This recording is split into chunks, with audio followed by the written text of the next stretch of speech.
কালকেই একটা ভিডিও দেখছিলাম ফেসবুকে, একটা জিনিস ঘুরছিল, হজ হাউসের মতো পবিত্র জায়গাতে নাকি এখানে মদ্যপান হচ্ছে, মিনি বার হিসাবে খুলে রেখেছে। এখানে কিছু পুলিশের পার্সন যারা আছেন তারা একটা রেস্ট নিচ্ছিলেন। এবং উজুখানাতে, যেখানে হাজিরা উজু করে এহরাম বাদে, যেখানে হাজিরা উজু করে নামাজ পড়ে, সেখানেও নাকি এই ধরনের মদ টাদের বোতল টোতল রেখে দিচ্ছে। ওখানে নাকি বিচাপ এই ধরনের করছে, অভিযোগ ছিল। এটা শোনার পরে আমি আজকে আসছিলাম। আমি আসার আগে যখন আসছি এখানে শুনতে পেলাম, আমার আগে ভিজিট করে গিয়েছেন এখানে ডিসি আছেন, ডিসি স্যার, এসিপি ম্যাডাম ছিলেন তিনি ঘুরে গেছেন, লোকাল থানার যিনি আইসি স্যার আছেন বা আরও যারা আধিকারিকরা আছে তারা ঘুরে গিয়েছেন এবং এগুলোকে কড়াভাবে নিষেধ করে গিয়েছেন। এগুলো যারা করছেন ডিপার্টমেন্টাল ডিসিপ্লিনারি ইনকোয়ারি ধরতে শুরু হবে তাদের। আমি এসে জাস্ট ভিজিট করতে করতে দেখলাম যেখানে উজুখানা সেখানেও ডাস্টবিনের ভিতরে, ডাস্টবিনটা আমার কি মনে হলো, আমি খুলে দেখি আপনার একটা বড় মদের বোতল আছে।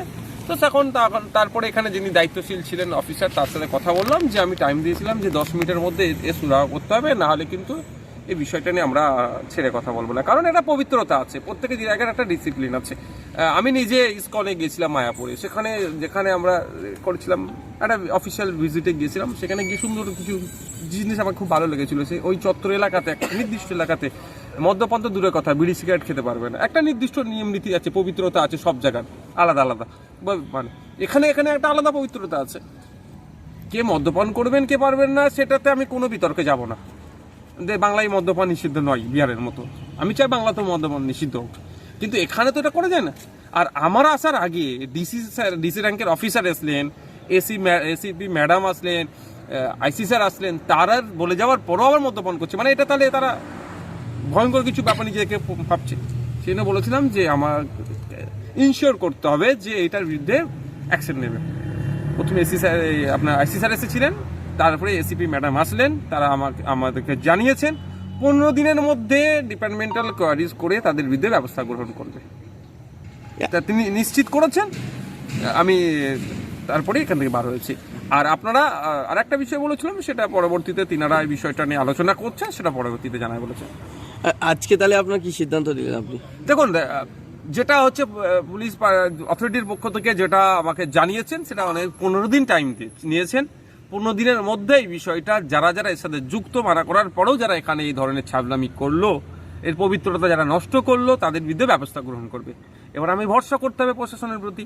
যদি প্রশাসন 15 দিনের মধ্যে কোনো ব্যবস্থা গ্রহণ না করে, তার পদক্ষেপ কী করতে হবে তখন আমি বলবো। শুধু আমি এতটুকুই বলতে চাইবো এই বিষয়টা নিয়ে, যারা মনে করছেন যে বিজেপিকে দিয়ে তৃণমূলকে আটকাবেন, তাদেরকে বলছি চোখ খুলে একটু দেখুন কিভাবে আপনাদের ধর্মীয়ভাবে আর সামাজিকভাবে আপনাদেরকে আক্রান্ত হচ্ছে। আরে ভাই, কে এই এত বড় বিল্ডিংয়ে কে থাকবে তার নিয়ে আমার বিতর্ক নয়, কিন্তু কিছু জায়গার কিছু নিয়ম নির্দেশিকা আছে, তার বাইরে কেন হবে? আর কি পুলিশ রাখার জায়গা ছিল না? প্রশ্নটা তো জনমানুষ থেকে উঠে আসছে। তারপরেও বলবো 100 বার পুলিশ থাকবে এখানে, ওতে কোনো বিতর্ক নয়। আর এখানে এসে কিছু শুনতে পেলাম যেগুলো এখানে মানে আপনার হিটার রান্না টান্না এর মধ্যে অনেকে করেছে। কিন্তু এত বড় বিল্ডিং যদি আগুন লেগে যায় তাহলে বিপদ হয়ে যাবে। তো এগুলো কড়া করে এগুলো বারণ আছে। তো বারবার এটাকে কেন টার্গেট করা হচ্ছে হজ হাউসটাকে? উত্তরপ্রদেশে হজ হাউসে গেরুয়া কালার করে দিয়েছিল, ওই নিয়ে অনেক সমালোচনা হয়েছে। যোগী সরকার কালার পরিবর্তন করতে বাধ্য হয়েছে। এটা তো উত্তরপ্রদেশ বিজেপি শাসিত রাজ্য নয়, এটা তো মমতা ব্যানার্জির শাসিত রাজ্য হয়ে গেছে। এটা তো তৃণমূলের আমল, তৃণমূল মুসলমানদের নাকি খুব ভালোভাবে রাখবে। তাহলে এখানে এই ধরনের অন্যায়গুলো কিভাবে হবে? তারপরেও বলছি, পুলিশের যারা ভুল করেছে তাদের বিরুদ্ধে পুলিশ তার ডিপার্টমেন্টাল কোয়ারি করে 15 দিনের মধ্যে ব্যবস্থা গ্রহণ করবে। যখন আমাদের পুলিশের প্রতি ভরসা রাখতে হবে। আপনি নাকি তালা হাতে চলে এসেছিলেন তালা মারতে? না, যদি আমরা যে কথাগুলো বলেছি যেগুলো আশ্বস্ত না করলে তাহলে বুঝতে পারতেন কি হতো, তখন বুঝতে পারতেন কি হতো। দেখুন, আমি ল মেকার, আমারকেও তো আইনের মধ্যে থাকতে হবে।